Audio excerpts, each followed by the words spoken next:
네, 안녕하세요. 유튜브 에르딩고입니다.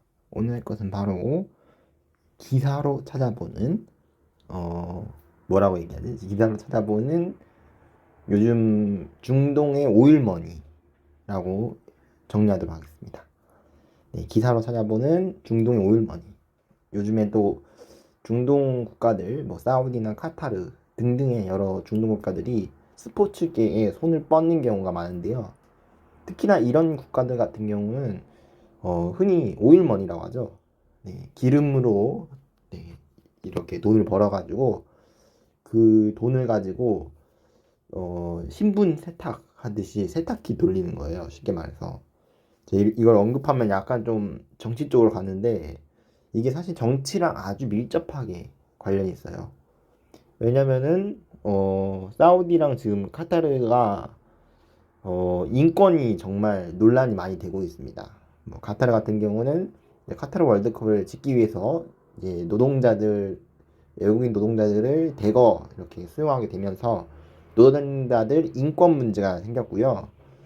사우디 같은 경우는 워낙에 사실 최근 들어서 많이 개방된 편이긴 하지만 지극히 최근까지도 네, 인권 문제로 특히나 여성 인권 문제죠.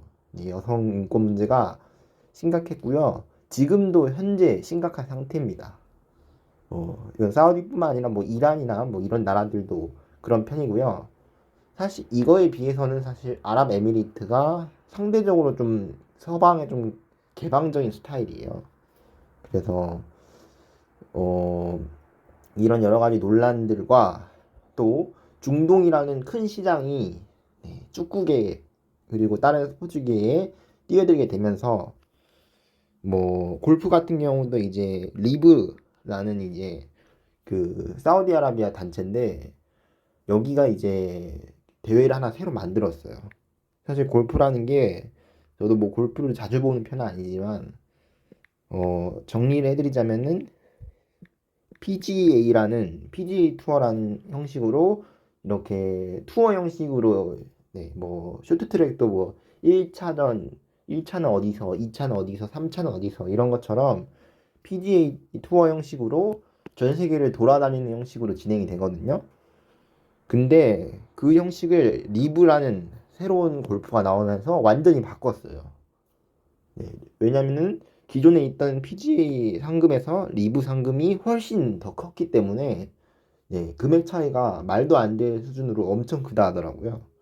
그래서 이런 식으로 최근에 스포츠계에 많이 뛰어들게 됐는데 이게 다 전부 세탁기를 돌리기 위해서 네, 좋아 보이는 것처럼 보이기 위해서 그러고 있다는 겁니다. 자, 오늘 그래서 한번 기사를 통해서 한번 살펴보도록 하겠는데요.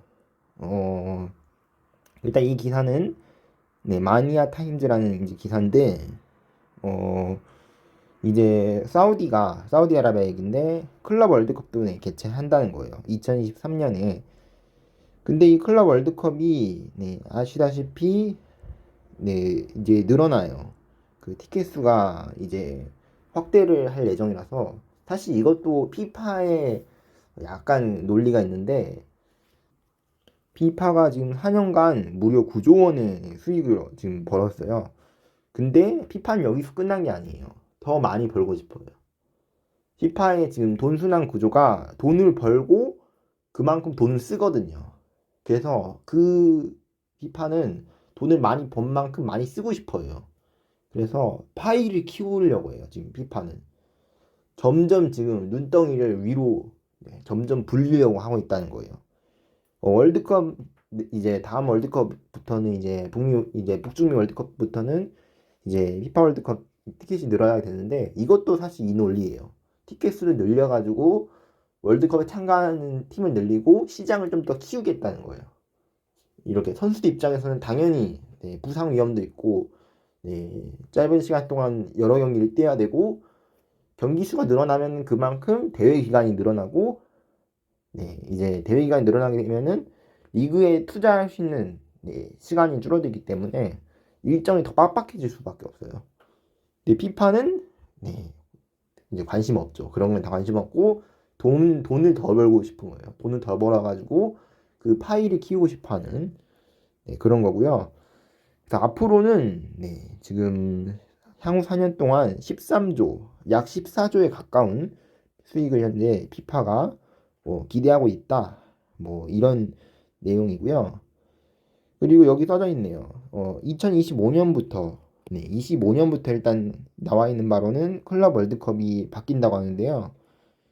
이 규정에 따라서 아시아, 아프리카, 북중미는 4팀씩, 그리고 남미는 6팀, 오세아니아 1팀, 유럽 12팀, 그리고 개최국 1팀이 이런 식으로 참가할 예정이라고 합니다. 그래서 총 32개의 팀이 뭐 말 그대로 그냥 뭐 이름 자체도 막 클럽 월드컵이죠. 진짜 월드컵처럼 경기를 하겠다는 거예요.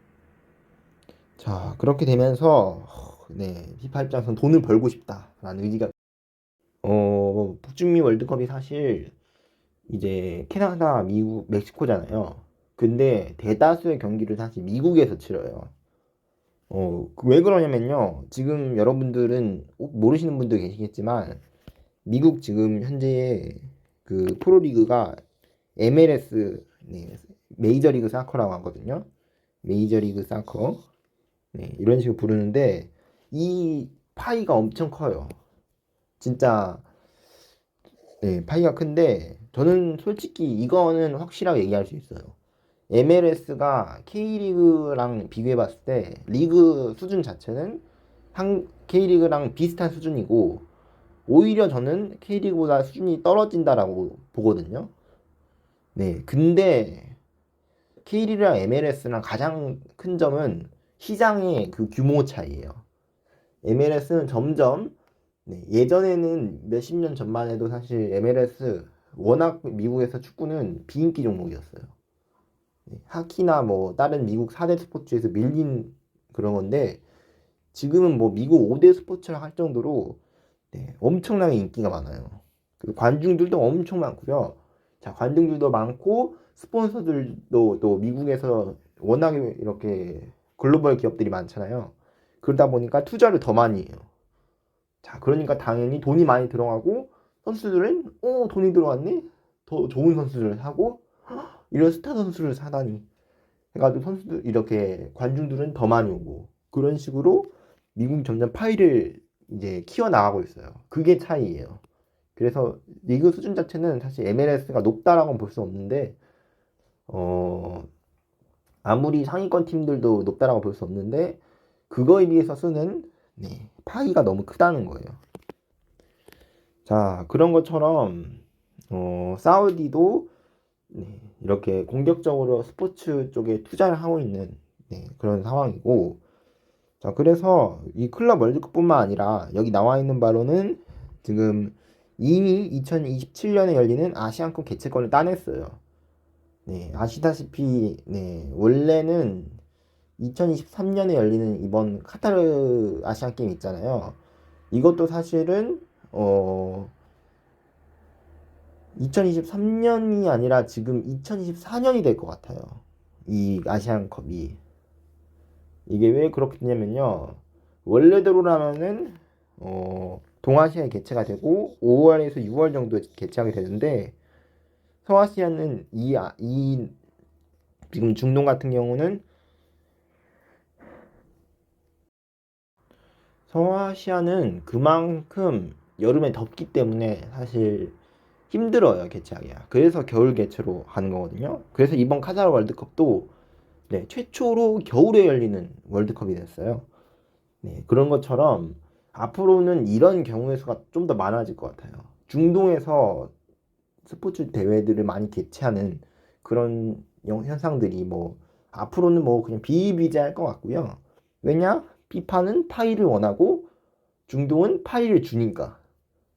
피파 입장에서 파이를 줄 사람이 필요한데 줄 국가가 필요한데 그게 이제 중동이라는 거죠. 중동 아니면 북미 뭐 이런 식으로 거기서 이제 그런 거죠. 뭐 피파라는 게 뭐 이렇게 개인 뭐 좀 과장되게 설명하자면은 개인 사기업이잖아요. 뭐 사기업이기 때문에 당연히 이윤을 추구할 수밖에 없어요. 피파라는 단체가 그 연장선상이라고 보시면 될 것 같고요. 심지어 2026년 여자 아시안컵도 추진 중인데 이거에 대해서 하나 논란이 있는 게 이번에 열리는 2023년 호주 뉴질랜드 여자 월드컵이 이번 6월 달에 열릴 예정이잖아요. 지금 그래서 콜린 베롤도 지금 아놀드컵인가? 네, 지금 잉글랜드 가서 지금 여러 가지 이제 막판 담금질을 열심히 하고 있는데요. 이 지금 월드컵에 지금 공식 후원사로 사우디 관광청이 후원하게 됐습니다. 네, 이게 제가 이해가 안 가는데 앞에서도 언급을 했죠. 네, 앞에서 언급한 게 사우디가 여성 인권 문제로 아주 큰 논란이 되고 있는데 지금 그 논란이 되고 있는 사우디의 관광청을 굳이 전혀 상관없는 호주 뉴질랜드 여자 월드컵에 지위상으로도 크게 상관없잖아요. 근데 굳이 돈을 위해서 이렇게까지 피파가 해야 되냐라는 얘기가 돌고 있고요. 자, 그러면서 뭐, 네, 이 사진을 보고 저도 웃었어요. 네, 인판티노 회장이 돈을 먹고 있는 모습인데, 네, 이 얼굴이 너무 웃겼습니다. 네, 그랬고요. 일단 비판이 이런 비판을 그냥 무시하는 듯한 해볼 테면 해봐라. 니네 인권 단체들, 뭐 니네 나라들을 뭐 그냥 다 무시하는 거죠. 비판은. 그리고 이제 우리나라에서 좀 비인기 종목인데 이제 포뮬러 1이라는 이제 그 그랑프리가 있는데요. 여기서는 이제 사우디의 또 오일머니가 엄청나게 쏟아지면서 포뮬러 1도 지금 개최하고 있습니다. 또한 스포츠는 아니지만 여기 나와 있는 대로 엑스포죠. 네, 뭐 우리나라 뭐 여수 엑스포처럼 엑스포인데 2030년에 개최 후보로 리야드가 이제 사우디 수도거든요. 네, 근데 가장 현재 유력하다고 합니다. 그만큼 지금 사우디가 다방면에서 그냥 닥치는 대로 다 집어들고 있는 그런 상황입니다. 자, 그리고 이건 좀 다른 소식인데 2030년 월드컵이죠. 2020 이제 27년인가?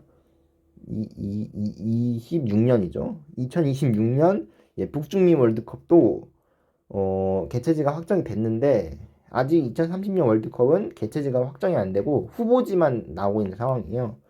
근데 개최지 확정을 2014년 9월 달에 개최지를 최종 선정한다라고 나와 있습니다. 우리나라 2002 한일 월드컵 때도 뭐 이런 식으로 했기 때문에 6년 정도 이렇게 텀을 두고 개최지를 선정한다. 뭐 그런 내용이고 이 얘기를 왜 하냐면요.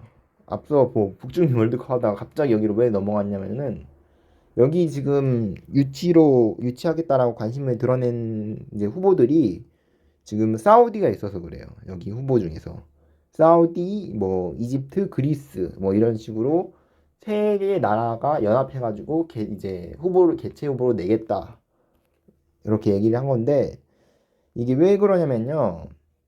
그 전까지는 사실 한 나라가 뭐 카타르 월드컵도 그렇고 사실 한일 월드컵 좀 특이한 경우인데 그 경우를 빼고 본다면은 한 나라에서 월드컵을 개최하는 경우가 많았지만 이제부터는 48개국으로 늘어나고 있는 상황에서 한 나라가 전부 개최하기는 개최 비용도 크고 숙박 시설도 안 되고 여러모로 리스크가 큰 거예요.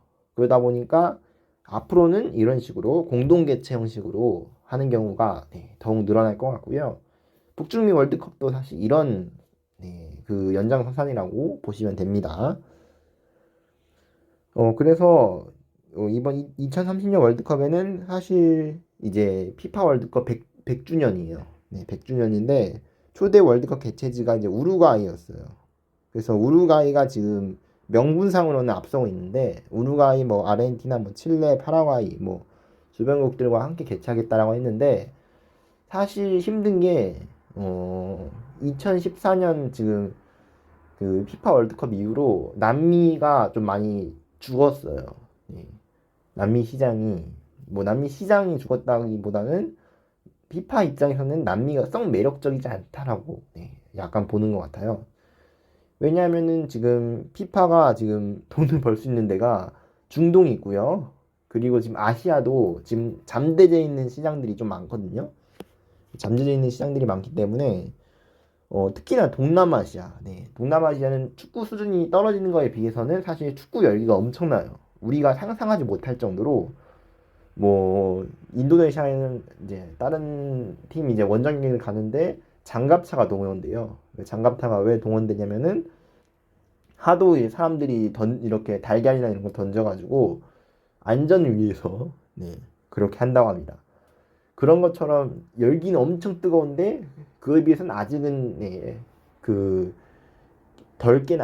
이제 덜 깬 달걀처럼 아직은 알 속에 갇혀 있는 네, 그런 상황이거든요. 그래서 피파가 엄청 관심이 있는 거고 북미도 비슷한 맥락인데 그거에 비해서는 사실 남미가 피파 입장에서는 이미 꼬라먹은 약간 단물 같은 약간 그런 느낌이에요. 그래서 명분상으로 앞섰는데 뭐 아시다시피 저희도 똑같이 당했잖아요. 이번 카타르 아시안컵 유치 과정에서도 명분은 우리나라가 앞섰어요, 사실. 카타르는 이미 월드컵도 개최했었고 명분상으로만 봤을 때는 네, 오랜만에 우리나라 개최를 주는 게 맞지만 네, 명분 이제 그런 거는 중요하지 않아요. 네, 그 앞서 있는 게 이제 돈입니다, 사실. 그만큼 지금 자본력이 네, 자본력도 그렇고 지금 축구 외교도 그렇고 지금 네, 여러모로 밀리고 있는 형국입니다. 그 맥락이 지금 축구 외교가 밀리고 있다고 했잖아요. 네. 아시안컵 대회를 지금 3연속으로 개최하게 됐는데 사실 그 이유가 지금 우리나라 축구 외교가 좀 밀려서 그렇다라는 얘기가 있어요. 지금 뭐 평의회 선거라는 게 있는데 평의회 위원 선거인데 여기에 사실 우리나라가 이제 정몽규 회장님이 이제 위원 후보로 출마했는데 제가 알기로는 정확하진 않지만 후보 9명 중에 7명을 뽑는다 하더라고요. 근데 그 7명에 못 들어갔어요, 우리나라는. 9명 중에 7명이나 뽑는데. 네, 그렇게 축구 외교에서 사실 상당히 우리나라가 좀 소외되어 있는 편이고, 우리나라 축구 그 규모, 네, 그거에 비해서는 네, 상당히 아쉬운 부분이요. 네, 평의회 위원 이게 중요한 게 사실 평의회 위원회에서 목소리를 내지 못하면은 네, 우리나라가 이제 축구에 대해서 이제 우리나라가 이렇게 해야 됩니다라고 목소리를 낼 수 있는 데가 네, 거의 없거든요. 네. 평의라는 게 그만큼 중요한 건데 우리나라가 없다는 거. 네, 옆 나라 일본도 있습니다. 근데 우리나라가 없고 북한도 있는 걸로 알고 있는데 네, 정말 이런 부분이 네, 아쉬운 상황이고요. 그거에 반해서 지금 AFC 회장님도 지금 바레인 사람이에요. 네, 그래서 현재 중동 입지가 점점 커지고 있고 그 맥락 중에 하나가 지금 아시아 챔피언스 리그도 이제 춘추제에서 중동 국가들 위주로 네, 바뀌게 됐고 거기다가 이제 외국인 그 제한 쿼터도 네, 늘어났고 심지어 그 다음부터는 제한 쿼터도 이제 폐지한다라는 얘기도 돌고 있어요. 뭐 도는 게 아니죠. 뭐 거의 그 확정을 시키고 그렇게 가고 있고 네, 그리고 이제 아챔을 개편해가지고, 이제는 뭐 유럽도 사실 처음엔 좀 논란이 많았잖아요. 그, 컨퍼런스 리그라는 게 있잖아요. 유로파 컨퍼런스 리그. 네, 유럽 챔피언스 리그, 유로파 컨퍼런스 리그라는 게 있는데, 이렇게 세 개의 대회로 유럽도 나누어서 시작한 지가 얼마 안 됐습니다. 근데 처음에 유로파 컨퍼런스 얘기가 나올 때, 네, 이걸 해야 되나? 라고 약간 논란이 있었어요. 피파랜다. 그 유로파가 너무 돈을 추구한다. 너무 이익을 추구한다. 너무 무분별적으로 클럽 수를 참가 수를 늘리려고 한다. 라는 여러 논란이 있었는데 이거와 또 비슷한 맥락으로 아시아 챔피언스 리그도 AFC도 그걸 참고해 가지고 아시아 챔피언스 리그 아직 공식 명칭은 안 정해져 있지만 기존에 있던 예전 명칭을 활용하자면은 아시아 챔피언스 리그 그리고 그 AFC 컵, AFC 챌린지 컵, 뭐 이런 식으로 이름을 현재 상황으로는 이렇게 세 대회로 운영할 예정이에요. 이게 지금 당장 내년부터요. 네, 내년부터 이런 식으로 네, 만든다고 합니다. 2024년, 25년부터 네, 그런다는 거예요. 그래서 여러모로 중동 국가들 위주로 됐고 축구 시장 파이도 앞으로 더 늘어날 거예요. 근데 그거에 반해서 아직 K리그는 턱없이 부족한 상황이에요. 뭐 파이도와 시장 파이도 다른 국가들에 비해서 작은 편이고 사실 K리그가 우리나라 국가대표팀이 여기까지 올라올 수 있는 이유가 사실 K리그라는 발판이 있어서 그렇거든요. K리그라는 발판이 네, 좋은 작용을 해줬기 때문에 지금 우리나라 축구 대표팀이 네, 여기까지 올라오게 됐고 2002년 뭐 4강 진출하게 된 계기도 또 K리그라는 그 숨은 공로가 있었기 때문에 상당히 중요한 건데 앞으로는 이게 안 될 수도 있어요. 축구 시장 자본력에서 밀리게 되면은 한 번 떨어지면 계속 떨어지거든요. 네, 그래서 앞으로는 K리그가 네, 이런 세계 시장의 흐름에 좀 맞추어 갈 필요가 있어요. 네, 그런 부분이 중요하다고 생각합니다. 이거 또 재밌는 게 있는데, 카타르가 EPL을 지금, 그러니까 잉글랜드 프리미어 리그를 지금 투자를 한다라고 나와 있는데, 사실 지금 여러분들이 아시는 뭐 B클럽 팀들, 네, 전부 다 네, 중동 국가들이 후원하는 거예요. 뭐 예를 들자면은 뭐 PSG, 네, 페리랜다. 파리 생제르맹도 역시 비슷한 맥락이죠. 네, 카타르 네, 소유고요. 그리고 이제 네, 스타 선수들을 위주로 네, 지금 뭐 대형으로 사들였고 지금 역시나 뭐 메시, 뭐 네이마르 또 누가 있었냐? 음바페까지 뭐 등등등등 엄청 스타 선수들을 대거로 사들였고 그리고 역시나 맨시티도 네, 맨시티도 사우디 쪽이죠. 맨시티는 네, 빈 살만 왕세자가 네, 맨시티도 사들이면서 또 이렇게 크게 키웠고 뉴캐슬도 네, 역시 뉴캐슬도 역시 그 중동의 그 입김이 작용을 했습니다.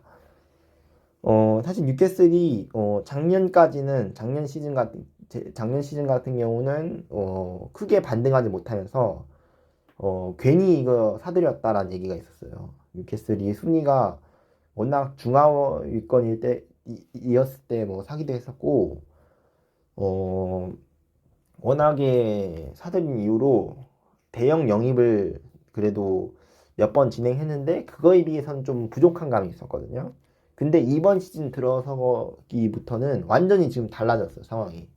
뉴캐슬이 지금 뭐 진짜 유로파 컨퍼런스 리그 뭐 또는 챔피언스 리그 국제대회 나갈 만큼 네, 순위가 상당히 중상위권까지 올라와 있거든요. 그래서 정말 이런 중동 자본이란 게 앞으로 축구 시장에는 아주 중요하구나. 뉴캐슬이 설마 여기까지 올라갔을까라는 생각을 저는 작년엔 못했거든요. 네, 이런 것처럼 지금 여러분들이 아시는 뭐 빅클럽들, 유럽 빅클럽들 팀들도 사실 다 뜯어보면은 거기에는 중동 시장이 있다는 거예요. 중동 시장의 입김을 받아가지고 네, 또 대형 영입도 하고 네, 그런 거기 때문에 진짜 중동의 이미지를 스포츠 워싱이라고 하죠. 네, 중동의 이미지를 좋게 하기 위해서 세탁기를 돌리는 건데 여러모로 네 만감이 진짜 교차하는 상황이네요. 네, 뭐 이렇게 읽어보시면은 여기에 투자할 거다 뭐 이런 식으로 이렇게 뭐 카타르가 뭐 이런 군데에 뭐 투자를 한다라고 이렇게 언급이 되어 있습니다. 자, 이렇게 뭐 다 살펴봤는데요. 기사들을 여러 개 살펴봤는데 이 기사들 말고도 뭐 더 여러 가지 기사들이 있을 거예요. 제가 오늘 뭐 찾아본 기사들은 뭐 여기서 끝인데 일단 뭐 결론은 한 가지예요. 네, 앞으로는 지금 현재랑 앞으로의 축구 시장은 많이 판도가 달라질 거다. 네, 그게 중요한 거고 그럼 이제 딱 궁금한 건 하나죠. 그러면 우리는 어떻게 해야 되냐? 대한민국이란 나라는 어떻게 해야 되냐? 앞으로 축구에 대해서. 뭐 축구뿐만 아니죠. 뭐 다른 중동 입김이 작용하는 또는 뭐 중동뿐만 아니라 다른 뭐 북미라든지 이렇게 좀 큰 시장들에 비해서 우리나라가 밀리게 되는데 이거를 어떻게 대처를 해야 되냐? 네, 이거에 대해서 고민이 있는데 사실 이제 해답은 없어요. 이걸 꼭 해야 된다. 이걸 하면 무조건 성공한다. 이런 건 아니에요. 이런 건 아니지만 어, 일단 제일 중요한 거는 커리큘럼을 세우고 앞으로 이제 세계 축구 이름이 이렇게 갈 거니까 우리는 이렇게 대처를 해야 된다. 세계 축구의 흐름에 맞게 시대에 뒤처지지 않게 그 시대의 흐름을 따라가기 위해서는 이런 식으로 우리도 축구를 바꿔야 된다. 라는 식으로 이끄는 약간 뭐 선장 같은 약간 캡틴? 캡틴이라니까 좀 이상한데 약간 앞에서 좀 이끌어주는 선도자라고 하나. 선도자격의 양치기라고 할게요. 양치기라고 할까? 양치기, 선도자라 할게요, 그냥. 약간 선도자격의 사람이 네, 한 명 딱 등장해가지고 우리 축구를 이끌어 가야 돼요. 네, 그런 사람이 필요하고요. 뭐 그런 사람이 뭐 여러분이 될 수도 있죠. 뭐 여러 영상을 보고 계신 여러분들이 네, 목소리를 내가지고 이런 식으로 나아가야 합니다라고 얘기를 해가지고 여러분들이 이끌어 갈 수 있기 때문에 여러분들도 우리 한국 축구 시장에 관심을 많이 가져주시고요. 거기에 대해서 이건 이렇게 해야 됩니다라고 또 목소리를 낼 수 있는 네, 그런 사람이 됐으면 좋겠습니다. 네, 이게 제가 뭐 하고 싶은 말이었어요. 네, 우리나라 축구 시장을 어떻게 가야 되냐. 이게 가장 하고 싶었던 말이었습니다. 재밌게 보셨다면 구독과 좋아요는 필수입니다. 네, 전 다음에 더 좋은 컨텐츠로 찾아뵙도록 하겠습니다. 그럼 여러분, 안녕히 계세요.